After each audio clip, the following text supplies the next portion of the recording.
Olá, meus amigos, minhas amigas. Vamos lá, vamos falar um pouquinho aí sobre o Afeganistão, sobre a retomada do poder pelas forças do Talibã. Eu sou o professor Marcelo Corrêa e mais uma vez aqui pelo Singular Ângulo Vestibulares na nossa série Mundo em Debate para falar deste importante tema. Então vamos lá.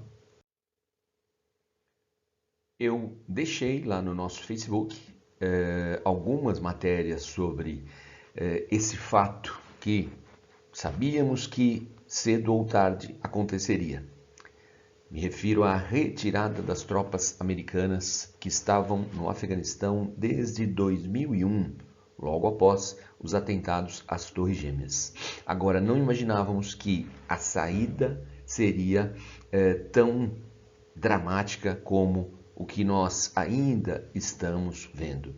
E uma coisa que chamou muito atenção foi a fala do presidente Joe Biden.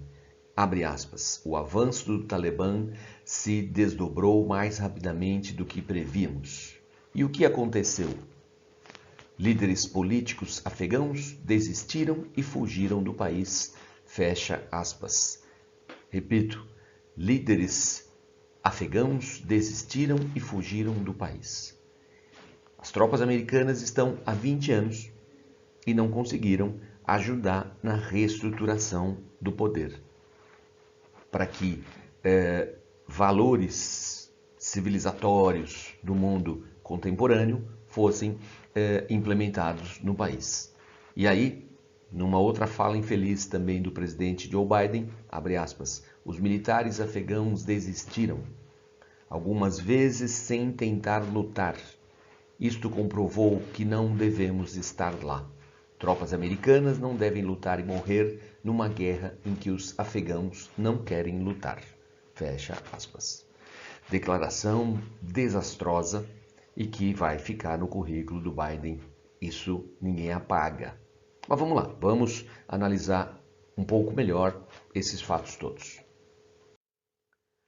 Eu acredito que cabe, numa análise geográfica dessa questão, primeiro, uma rápida localização do Afeganistão. Nesta ilustração, a gente consegue ver o país não tem litoral, né? O país fica na chamada Ásia Central, né? Na transição entre Ásia para o Oriente Médio, que também não deixa de ser parte da Ásia, é claro. Mas é importante essa localização, é trânsito, é entre Ocidente e Oriente, é uma área de grande trânsito, é uma área de passagem. Embora um terreno muito montanhoso na divisa com o Afeganistão, perdão, Paquistão, logo a região norte da Índia, né, uma região extremamente montanhosa.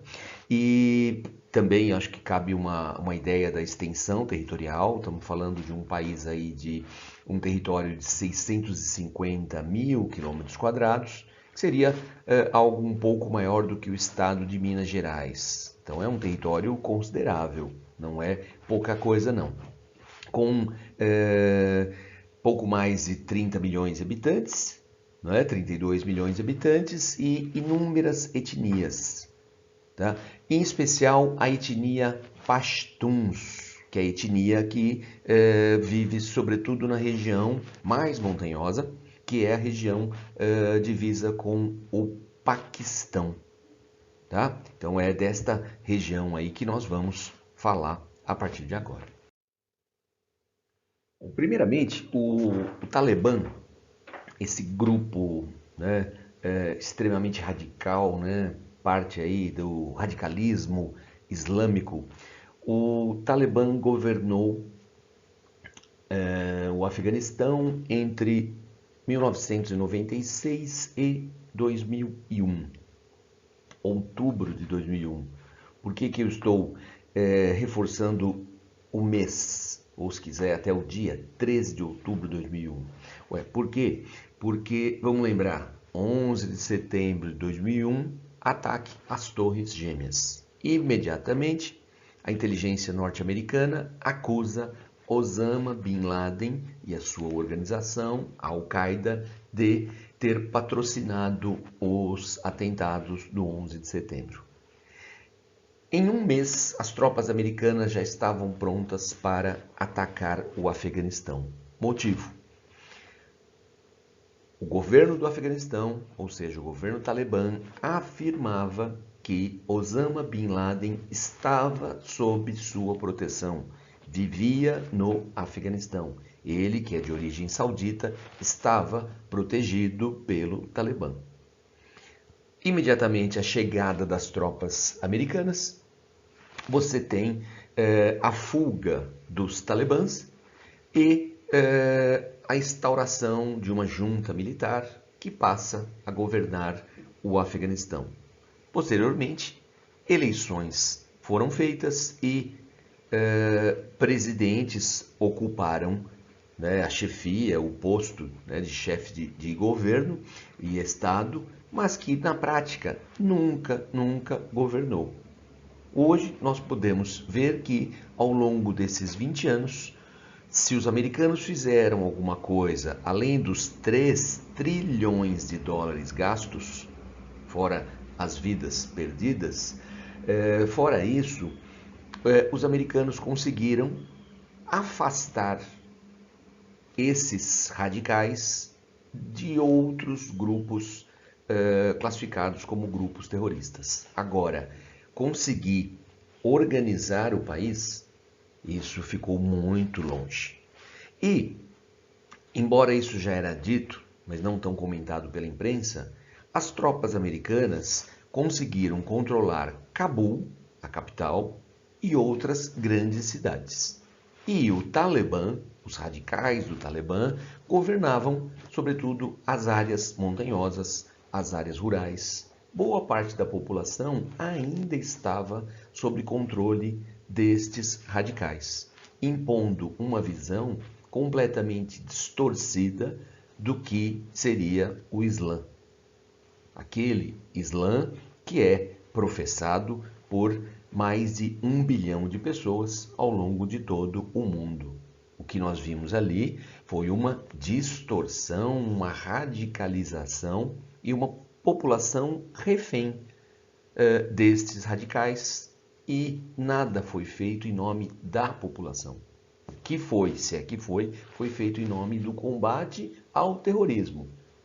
O envolvimento, sobretudo dos Estados Unidos, um apoio britânico, não vamos negar, mas garantindo o quê? Os seus interesses e nunca os interesses da população. Nunca um lado humanitário nesta operação. E quando Trump negocia com rebeldes do Talibã a retirada das tropas americanas, isso já soou de uma maneira muito estranha. Por quê? Porque governos negociam com governos e não com, podemos chamar o Talibã de milícia, um grupo armado, né? E o Biden agora cumpriu a promessa feita pelo Trump, a promessa de retirar as tropas. Assim que as tropas se retiraram, o Talibã tomou o poder, tomou a capital, o palácio, inclusive, do próprio governo, de uma maneira cinematográfica. Bom, em meio às falas desconectadas e extremamente controversas do Joe Biden, do que diz respeito a essa retirada, sabemos que, evidentemente, ele precisa economizar, porque ele vai precisar, com certeza, de muitos e muitos recursos para cumprir as promessas de campanha, né? Não há dúvida. Mas em meio a tantas falas, como eu já disse, desconectadas, ele, Joe Biden, disse na sexta-feira anterior à tomada do palácio do governo. Então, Biden disse na sexta-feira, dia 13 de agosto, abre aspas, o Talibã não é o exército do Vietnã do Norte. Eles não são nem remotamente comparáveis em termos de capacidade. Não haverá nenhuma circunstância em que você verá pessoas sendo retiradas do telhado da Embaixada dos Estados Unidos no Afeganistão. Não é comparável, fecha aspas. Bom, ele disse isso na sexta-feira, vocês têm a imagem aqui, uma imagem de Saigon, né, de uma retirada às pressas dos funcionários da embaixada com a vitória do Vietnã do Norte. E o que vimos no domingo, olha aqui, ó, essa nova imagem de um helicóptero muito mais moderno, chegando onde? É isso, né? No alto da embaixada americana no Afeganistão. É exatamente o que ele disse, isso não vai acontecer, aconteceu. É evidente, não é comparável. Os americanos perderam a guerra do Vietnã.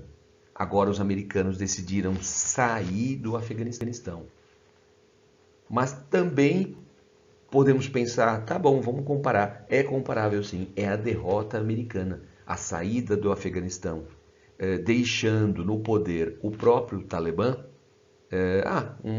Aspas agora da minha parte, inúmeras grafias para Talibã, E, I, N, W, perdão, tio, a grafia, fiquem à vontade, tem de todas as maneiras, mas dá sim essa comparação, é uma retirada vergonhosa, foi um acordo, nós estamos nos retirando, isso é voluntário, fomos expulsos do Vietnã. Sim, mas vocês estão se retirando após 20 anos e aquela disposição, aquilo que disseram, né, lá 20 anos atrás, nada daquilo foi feito.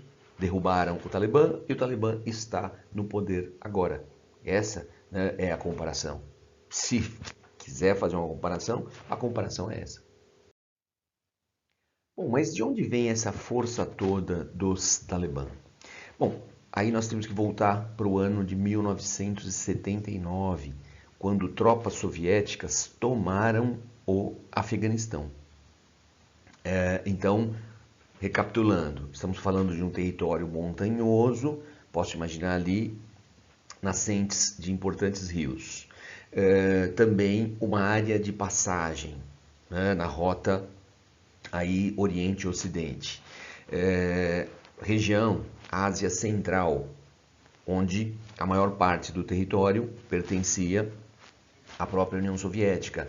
Eram repúblicas soviéticas, como Tajiquistão, Uzbequistão, Quirguistão. Tá? Estamos falando das, inclusive, repúblicas soviéticas muçulmanas, onde a religião predominante é o Islã. Bom, e aí? A União Soviética, então, estendeu seus domínios, conquistando o Afeganistão, 1979. O governo americano, no contexto Guerra Fria, o governo americano vai buscar afegãos dispostos a lutar contra a ocupação soviética. Esses combatentes, literalmente dispostos a dar a vida, muitas vezes em nome de Deus, em nome da sua fé, são chamados de Mujahidin. Mujahidin. Bom, onde encontrá-los? O Afeganistão, como também o vizinho ao sul, o Paquistão, países muito pobres, sendo o Afeganistão ainda mais pobre. Nesses lugares existem escolas religiosas, escolas islâmicas chamadas madrassas. E estas escolas, muitas vezes, elas servem como uma opção, sobretudo para famílias muito pobres. E ali, as crianças, a partir de 5 anos de idade, as crianças vão aprender a ler, tá? E vão aprender literalmente a decorar o Alcorão. Tá? Após decorarem o livro sagrado dos muçulmanos, essas crianças começam a ter ensinamentos islâmicos. E aí que você tem a radicalização. Aí que você tem pessoas que passam a viver em torno do Islã. Né? Pessoas que vão negar qualquer forma de vida, qualquer estilo de vida que possa fugir daquele que se torna o seu mundo, o Alcorão, e mais nada. O Alcorão, ele se torna o único livro a ser lido né, para estas pessoas. E exatamente estas pessoas que estão dispostas a dar a sua vida pelo Islã. E naquele contexto significaria expulsar os infiéis, expulsar os soviéticos. Era tudo que os americanos queriam. Obviamente, os americanos não poderiam enviar tropas, porque tropas americanas não poderiam enfrentar tropas soviéticas. Então, não era guerra fria, não era uma guerra indireta. Os soviéticos estavam no Afeganistão. Nós, americanos, vamos armar os Mujahideen, vamos armar os combatentes dispostos a sacrificar a própria vida em nome do Islã para os americanos, em nome deles. O importante seria a derrota soviética. O importante na geopolítica seria o mundo assistir à retirada dos soviéticos.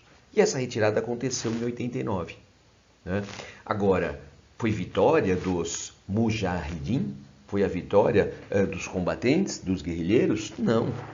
A retirada soviética se dá por uma iniciativa do Gorbachev, o último líder soviético, né? Aquele que buscou introduzir a democracia na União Soviética através da já estudada por nós Glasnost, a transparência, a abertura. Vamos lembrar que em 89 nós assistimos à queda do Muro de Berlim e não houve disposição alguma por parte da União Soviética de impedir que isso acontecesse.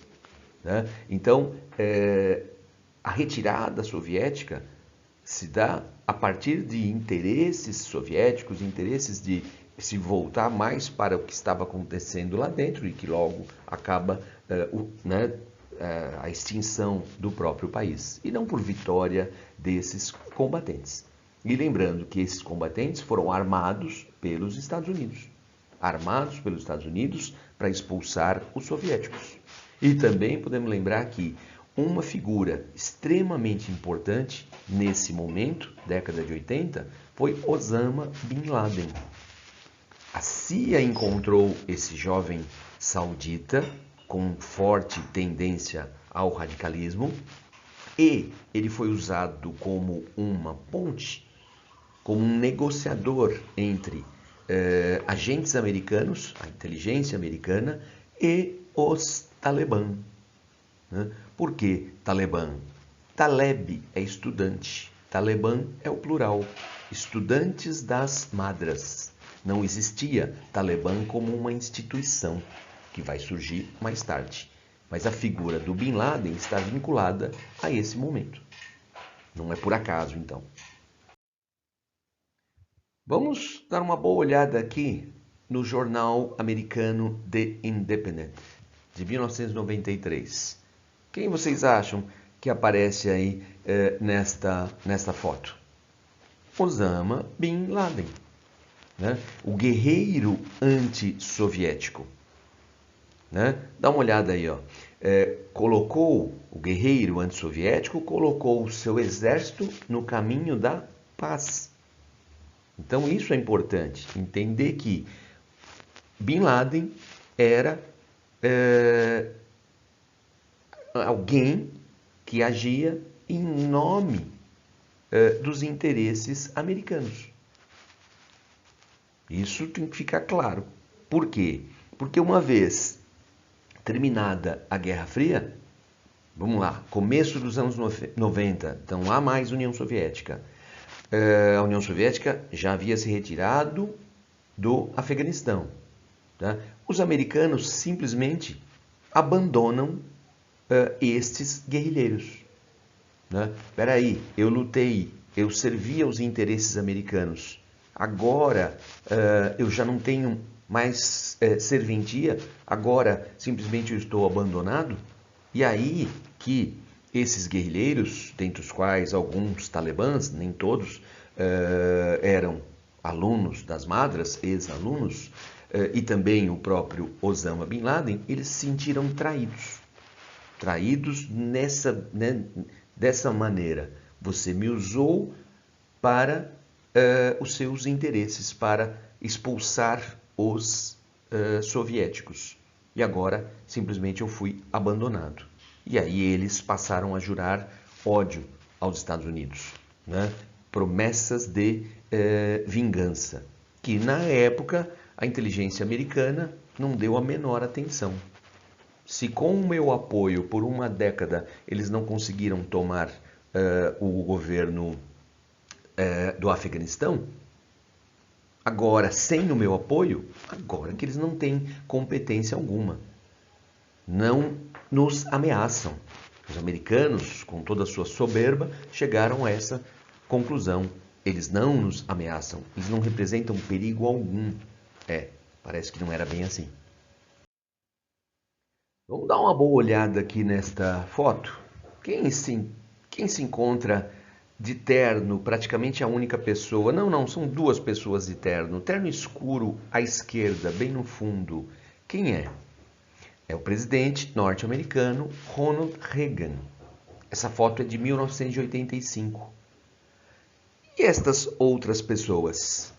Tá? São pessoas com vestimentas muito parecidas com essas que nós estamos vendo na imprensa nesses últimos dias. Sim, são lideranças do movimento Mujahedin, do movimento dos guerrilheiros, daqueles dispostos a dar a vida em nome da religião, né? Sendo usado pelos Estados Unidos para quê? Para derrotar tropas soviéticas. Então temos aqui Ronald Reagan e um intérprete conversando com lideranças do movimento guerrilheiro. Sim, esse movimento que mais tarde cria o Talibã como uma entidade, como uma organização. Eles que, após serem usados e descartados pela inteligência norte-americana, eles se articulam, criam o Talibã agora, anos 90, e chegam ao poder em 1996. Não pelo voto, mas sim pela violência. Violência fruto de treinamento e de armas enviadas pelos Estados Unidos.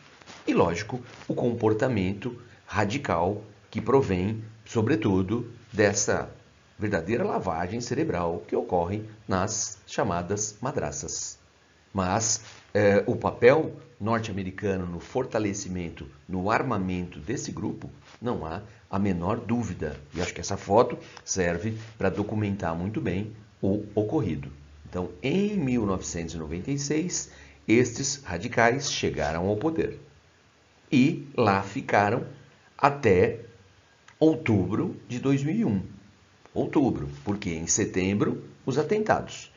Um mês depois, a chegada das tropas americanas e, lógico, a queda do Talibã. Lembrando que, como falamos, né, da década de 80, né, década em que o Afeganistão esteve ocupado pela União Soviética, tempos da chamada Guerra Fria, vamos lembrar aqui que a indústria cinematográfica era uma verdadeira ferramenta de guerra, né? Para mostrar o heroísmo dos americanos, mostrar a superioridade em todos os aspectos, economia, qualidade de vida, liberdade de expressão e etc. Então temos aqui o filme de 1988, o filme Rambo 3, que se passa na fronteira entre Afeganistão e Paquistão. O Stallone, ele faz o papel de um ex-soldado, Rambo. Ele recusa o pedido do coronel Trautmann, que é o antigo líder do pelotão dele, para que ele, Rambo, fizesse uma missão, cumprisse uma missão no Afeganistão. Tá? Claro, não oficial, porque estamos nos tempos da Guerra Fria. Ele recusa. O Rambo recusou tal missão e logo o coronel ele é sequestrado por quem? Por soviéticos na fronteira Afeganistão-Paquistão. Bom, eis que, pronto, Rambo decide agir por sua conta. E aí ele vai buscar o seu antigo chefe de pelotão, Coronel Trautmann. Bom, e daí vai o filme, não vou estragar, mas é o de sempre, né? O exército soviético e o Rambo, já está claro quem venceu. No final, esta imagem aqui, ó, o filme é dedicado aos bravos mujahidin, guerrilheiros mujahidin do Afeganistão. Isso aqui já é fake news, vamos atualizar. Por quê? Porque no filme, no final, a frase que aparece esse filme é dedicado aos bravos guerrilheiros do Afeganistão. Não tem o termo mujahidin. Por quê? Porque essa distorção foi feita logo após os atentados de 11 de setembro. Críticos aos Estados Unidos quiseram, através dessa modificação, mostrar que, ó, esse guerrilheiro que você propriamente elogiou, esse é o guerrilheiro que hoje você chama de terrorista, né? Mas então a imagem original não é esta aqui, não é esta aqui. Mas o filme está, obviamente, nesse contexto. Este é o Mullah Mohammed Omar. Esse foi o criador do Talibã, o fundador do Talibã como uma instituição que buscou e chegou ao poder em 1996. E impôs um regime para o cotidiano das pessoas que isso jamais foi visto, né? Ele alterou o nome para Emirado Islâmico do Afeganistão. Emirado Islâmico do Afeganistão. Deixou de ser República do Afeganistão para ser um emirado. Emirado é um modelo de governo onde o emir é quem governa, o líder, o sábio é quem governa, sábio nesse contexto. E impôs um regime cotidiano, como eu disse, que envolvia, por exemplo, as mulheres não podiam mais estudar a partir dos 12 anos de idade. Então, basicamente era aprender a ler e escrever e depois as mulheres deveriam ficar em casa. Mulheres não podem mais estudar, mulheres não podem mais trabalhar. A burca passa a ser exigida pelas mulheres. A burca, aquele vestimento onde você tem a mulher, o corpo completamente coberto, não é o véu, simplesmente, né? E uma tela por onde a mulher consegue ver, mas ninguém consegue identificá-la. Uma mulher não pode mais deixar o país, não pode mais dirigir, não pode sequer caminhar se não tiver ao lado um homem. Né? Mesmo que uma criança, mas um homem, pois ela não pode mais falar em público. Salões de beleza foram fechadas, lojas de roupas foram fechadas. Por quê? Porque somente a burca passa a ser permitida. Retirar a burca é algo para raros momentos, na intimidade, né? No lar, com as pessoas mais próximas. Então, um regime de punições previstas na Sharia, que seria o Código Penal presente no Alcorão, como chibatadas, enforcamento, amputações, né? Numa leitura feita por eles, talibãs, sem nenhum tipo, obviamente, nenhum tipo de questionamento. Assim, passa a ser a vida cotidiana no Afeganistão pós 1996, com a chegada de do Mullah Mohammed Omar no poder. Este que o próprio Talibã reconheceu a sua morte em 2015. Não que ele tenha morrido em 2015, mas o reconhecimento se deu nessa data. E, óbvio, deixou e tem até hoje os seus sucessores. Como exemplo do radicalismo talibã, podemos lembrar aqui da jovem Malala, que hoje com 24 anos, mas na época com um pouco mais de 10 anos, escreveu uma carta, ela que vivia no Paquistão, país vizinho ao Afeganistão, mas onde também o Talibã exercia influência e já governava o vale, onde ela e sua família, onde eles moravam. Então ela escreveu uma carta à BBC, mostrando como era viver sob controle talibã. E ela pedia apoio para que as meninas pudessem continuar seus estudos. Né? E aí, embora a carta fosse enviada com um pseudônimo, a carta foi publicada e logo ela foi identificada. E um talibã conseguiu se aproximar da van escolar onde ela estava e fez ali 3 disparos, atingindo a face. Né? Ela, por pouco, não faleceu, conseguiu uma transferência para o Reino Unido, onde foi tratada e onde vive, e agora também se manifestou, dizendo, óbvio, estar preocupada com o que vai acontecer com as mulheres daqui para frente, porque as coisas já estavam ruins e agora, sem a presença americana, com a chegada do Talibã ao poder, as coisas obviamente tendem a piorar. As mulheres já estão proibidas, essa informação não está confirmada, mas o que está chegando aqui é que as mulheres já estão proibidas de comparecer às universidades. Né? Bom, não podíamos esperar algo diferente. Joe Biden disse que a prova, o presidente norte-americano disse que a prova de que eles deveriam deixar o país é que o próprio governo não estava disposto a combater o Talibã. Né? Como que uma afirmação dessa pode ser feita? Se o próprio Trump negociou, representantes, evidente, do Trump, negociaram com representantes dos talibãs. Essa imagem aqui mostra uma delegação talibã chegando em Doha, no Catar, para esta negociação. Agora você me diz que o presidente não está disposto, que os militares que foram armados, treinados pelos americanos, não estavam dispostos? Se você negocia com milicianos, óbvio que você está tirando completamente a autoridade do presidente. O presidente do Afeganistão, sim, ele fugiu temendo a própria vida. Se você negocia com milicianos e você vai se retirar, os milicianos tomarão o poder e, óbvio, a minha cabeça que será colocada ali em jogo.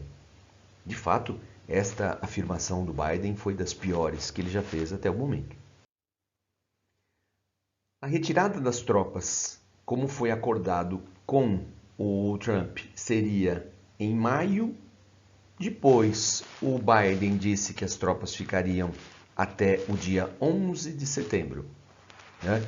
Emblemático, 11 de setembro, evidente. Decidiram antecipar.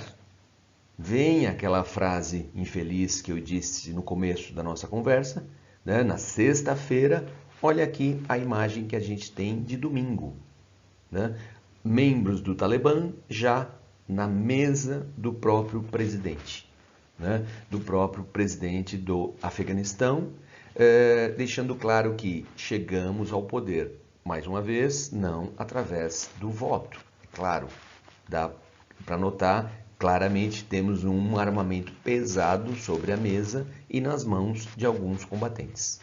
Dessa vez, o Talibã não tem uma liderança que tenha um nome que já tenha sido aventado, um nome, é ele o sucessor do Muhammad Omar, é ele o líder, é ele que agora responde pelo Afeganistão. Nós não temos isso ainda, mas temos a certeza de que eles ditam as regras. Acabam de anunciar a criação do Emirado Islâmico do Afeganistão, não mais uma república. E, obviamente, a população teme a chegada desse radicalismo ao comando do país.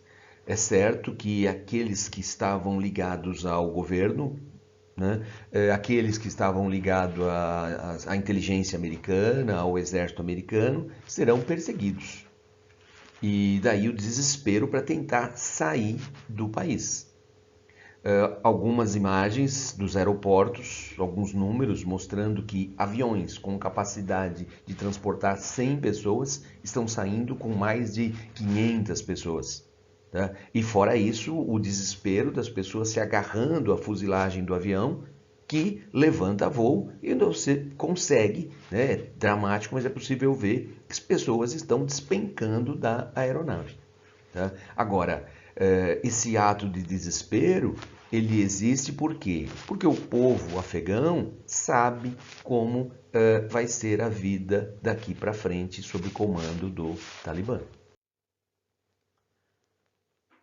Então, infelizmente é isso. Vamos assistir mais uma vez o avanço deste radicalismo de cunho religioso, mas, digamos, uma completa distorção em nome dos seus interesses. Acredito que a religião passa muito longe disso. Mas eles estão de volta e, digamos, estão piores. Estão agora cantando vitória.